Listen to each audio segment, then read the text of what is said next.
Saudara, Anda menyaksikan segmen Kompas Bisnis bersama saya Putri Oktaviani.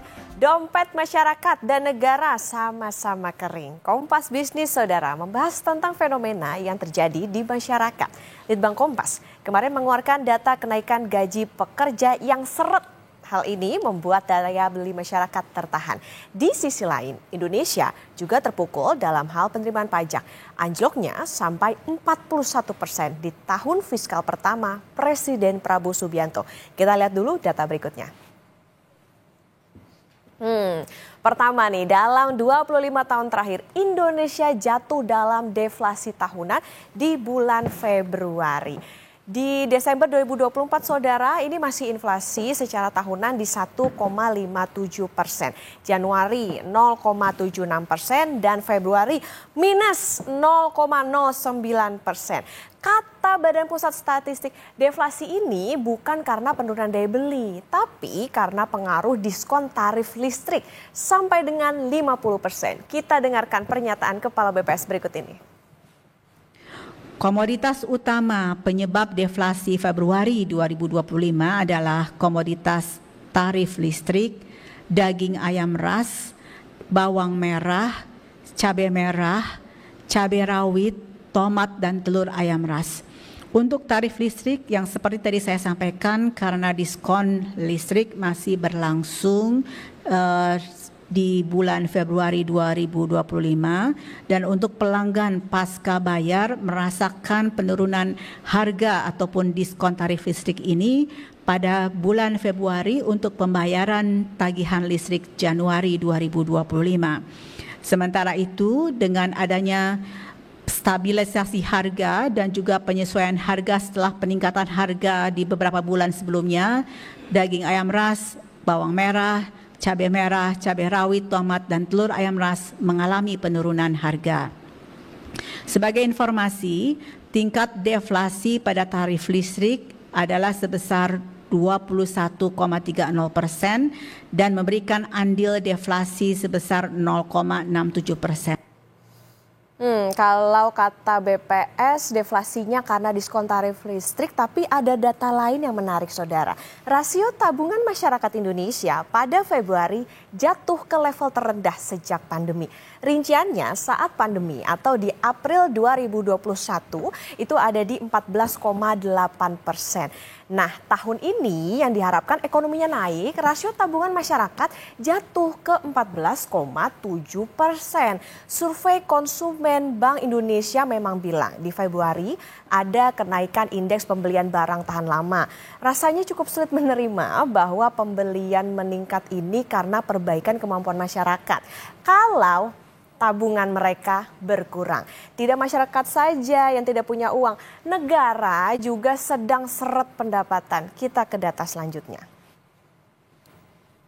Nah, ini dari APBN kita yang beredar dan Kompas Bisnis terima, penerimaan pajak di Januari, saudara, atau tepatnya di tahun fiskal pertama Presiden Prabowo Subianto bekerja, ternyata jatuh dalam. Januari di tahun lalu penerimaan pajak Indonesia itu di 152,89 triliun rupiah. Januari tahun ini jatuh lebih dari 40% ke 88,89 triliun rupiah. Apa yang terjadi kalau masyarakat dan negara itu sama-sama dompetnya kering? Kompas Bisnis nanti akan tanya ke ekonom. Dan usai jeda, saudara, Kompas Bisnis akan kembali masih dengan ulasan mengenai penurunan daya beli masyarakat hingga berlanjutnya fenomena makan tabungan dan dampaknya ke dompet negara. Bersama ekonom Universitas Indonesia, Fitra Faisal.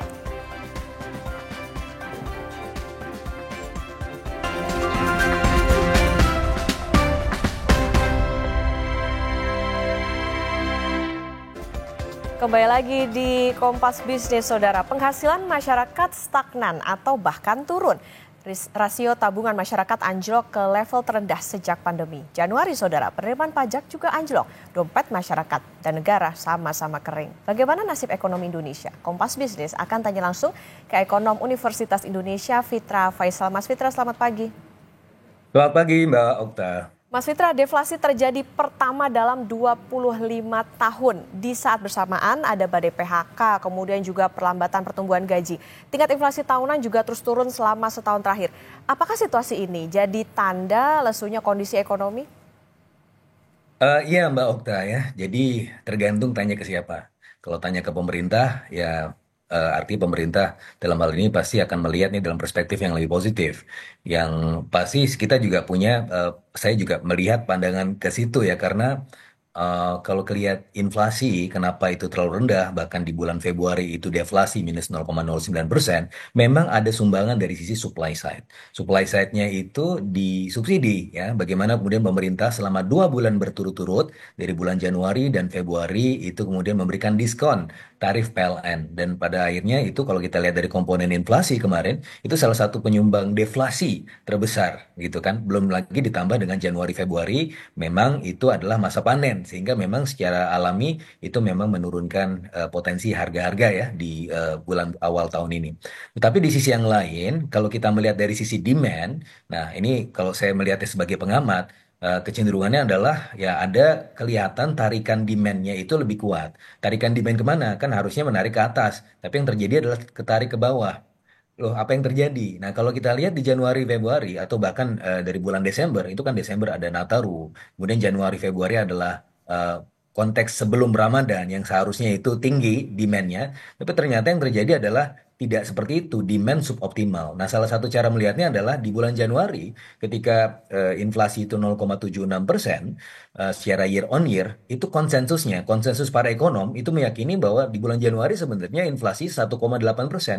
Loh, artinya itu kurang dari setengahnya. Yang kedua, di bulan Februari, harusnya Februari memang rendah ya, berdasarkan hitungan ekonomi. Konsensusnya itu menunjukkan 0,55%. Nah, padahal yang terjadi adalah deflasi, minus 0,09%. Artinya apa? Artinya mayoritas ekonom itu miss. Missnya kenapa? Karena menganggap bahwa tren seasonal di bulan Januari Februari harusnya mampu mengangkat demand lebih tinggi ya. Dan ketika itu tidak terjadi, maka semuanya miss, semuanya kaget.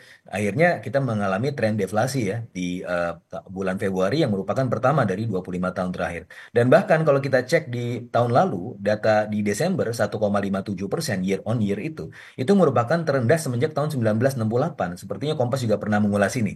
Nah, jadi kalau kita lihat dari semua trajektori itu, sepertinya ya di satu sisi pemerintah berhasil kemudian melakukan intervensi harga ya dengan dari sisi supply side ya, mensubsidi konsumen 50% diskon PLN, kemudian mempertahankan panen supaya tidak terjadi seperti tahun lalu ya, ada efek dari kekeringan yang menjadikan panen itu tertunda. Sekarang tidak terjadi lagi, harvestnya itu di situ. Tapi di sisi yang lain harusnya dengan segala kelebihan itu demand-nya juga sebenarnya ngangkat, tapi yang terjadi tidak seperti itu ya, sebagaimana yang disampaikan Mbak Okta tadi. Oke, artinya ini kondisinya deflasinya semua begitu, Mas Fitra, karena di satu sisi ya kalau kita melihat bahwa ternyata daya beli masyarakat justru melemah di Januari dan Februari.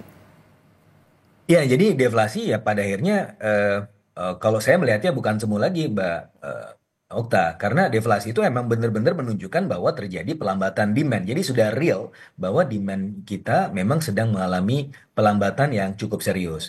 Memang ada salah satu indikator lain ya, Mbak Okta ya. Kalau kita lihat inflasi itu kan ada 3 komponen ya. Komponen harga yang diatur, administered prices, kemudian ada komponen volatile goods, terus satu lagi adalah komponen inflasi inti. Volatile goods itu mampu untuk kemudian ditangani oleh pemerintah ya, panen dan segala macam. Administered prices ada satu harga PLN yang kemudian disubsidi. Itu dua yang menyumbang apa namanya deflasi juga. Tapi di sisi yang lain kalau kita lihat dari core inflation, nah ini core inflation atau inflasi inti biasanya ini sebagai salah satu ukuran daya beli yang sebenar-benarnya. Nah, kalau untuk inflasi inti sebenarnya itu 2,48%, Mbak Okta. Artinya kalau dari sisi ini kelihatannya bahwa ya daya beli kita sebenarnya tidak terekam gitu kan. Cuma memang ada caveatnya. Cara melihatnya adalah di saat sebelum pandemi ya, antara tahun 2016 sampai tahun 2019 itu core inflation, inflasi inti 3,11% secara rata-rata kalau kita rata-ratakan di tahun itu. Setelah pandemi itu rata-rata inflasi inti 2,14%. Artinya apa? Memang sebenarnya dari sisi core inflation pun itu sudah menunjukkan gejala pelambatan yang cukup serius begitu kan. Meskipun kalau kita lihat sekarang trennya memang agak membaik ya dari sebelumnya core inflation meningkat terus, tapi sebenarnya kalau dibandingkan dengan 5 tahun yang ke belakang, ini sebenarnya trajektorinya turun. Ditambah lagi Mbak Okta, ini salah satu hal yang mungkin menarik ya. Angka inflasi inti itu salah satunya juga dipicu oleh emas. Harga emas sekarang kan meningkat. Meningkatnya karena apa? Pertama, karena global economic condition yang tidak menentu, maka faktor risiko meningkat, permintaan emas dunia itu meningkat juga. Ya, China, Rusia juga kemudian membeli emas sebagai cara untuk retaliasi terhadap Amerika Serikat Oke. mempertahankan diri.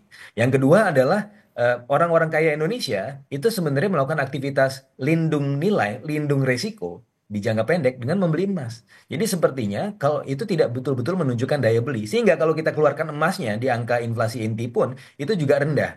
Nah, dengan segala indikator-indikator itu plus juga ditambah dengan kalau kita lihat kecenderungan ini ya, mobil mobil berkendaraan Ya, empat, baik. roda empat itu turun penjualannya. Tapi di sisi yang lain Oke. angka motor naik. Kenapa? Karena orang itu down trading middle class-nya. Turun membeli yang lebih rendah.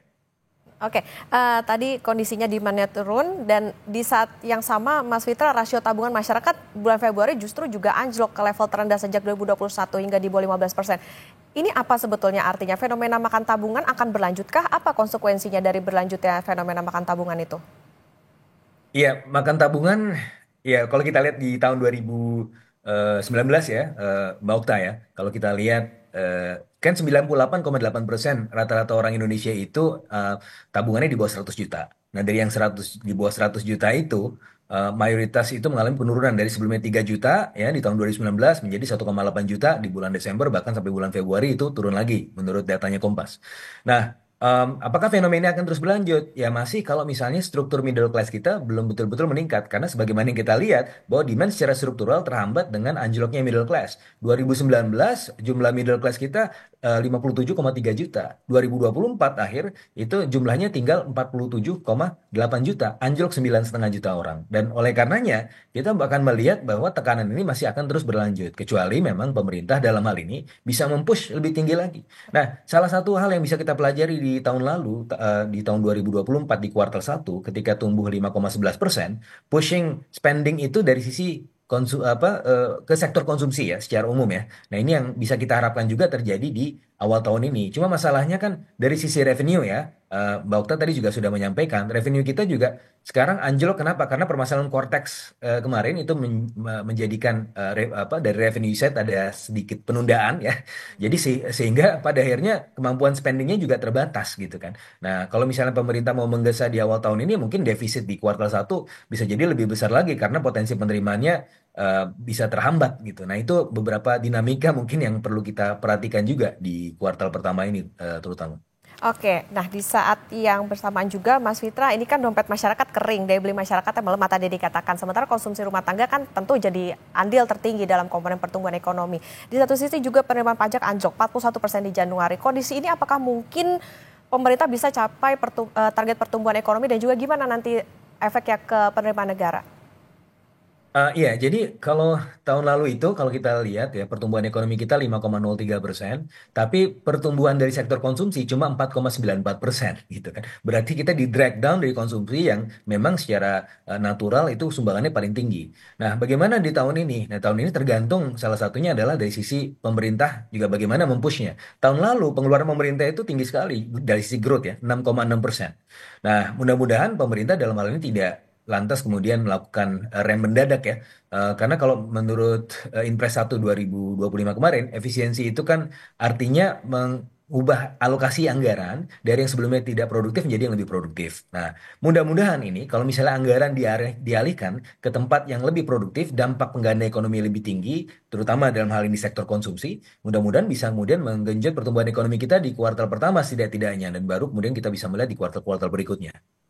Oke, artinya ini juga butuh bagaimana peran pemerintah kalau tadi anggarannya bisa dialihkan ke yang lebih produktif, terutama ini diharapkan tidak lagi menambah beban masyarakat karena tadi dikatakan di mana turun, tapi di satu sisi kok ternyata posisinya tabungan masyarakat juga ikut turun. Ini yang diharapkan, jangan sampai masyarakat banyak-banyak tabungan lagi untuk bisa bertahan. Terima kasih Ekonom Universitas Indonesia Fitra Faisal sudah bersama di Kompas Bisnis. Sehat selalu Mas Fitra. Sama-sama.